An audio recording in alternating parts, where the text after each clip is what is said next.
Hey guys, I have a Cub Cadet ZT1 the front wheels here, it's been a season since I mowed and this wheel is completely flat and therefore the bead is no longer sealed, so I can't just put air in it because the air will instantly come out. So I'm going to try a method to get this bead resealed so I can put air in it and show you how to do it.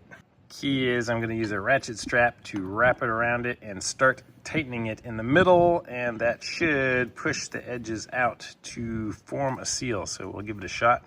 So I used a floor jack on the frame just to lift it up enough so that it is not touching the ground, and I just have my ratchet strap around here hooked around to itself, and I'm just going to pull the slack out of it and start cranking it.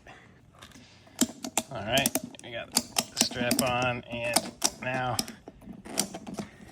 let's just tighten it around here, and should be start compressing it on here to create a little bit of a seal. All right, now I have this little attachment on my air compressor.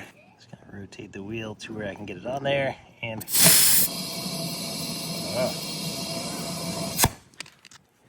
all right, sounds like it's still leaking from over here, so we're just gonna tighten it some more.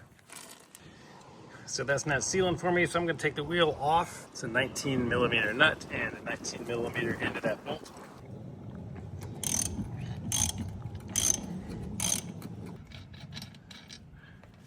Right, remove that, slide our bolt out, and we can pull our wheel off.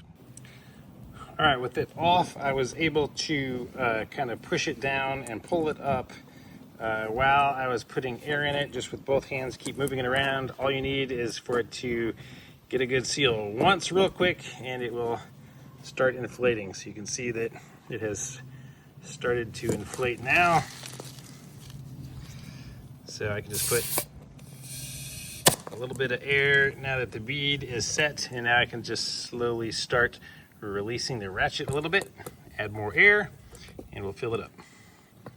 All right, released the ratchet strap and it is still full. I'm gonna go ahead and inflate these things to about 15 to 18 PSI typically. If this center rod slides out a little bit, you can just push it back in and go ahead and remount your wheel.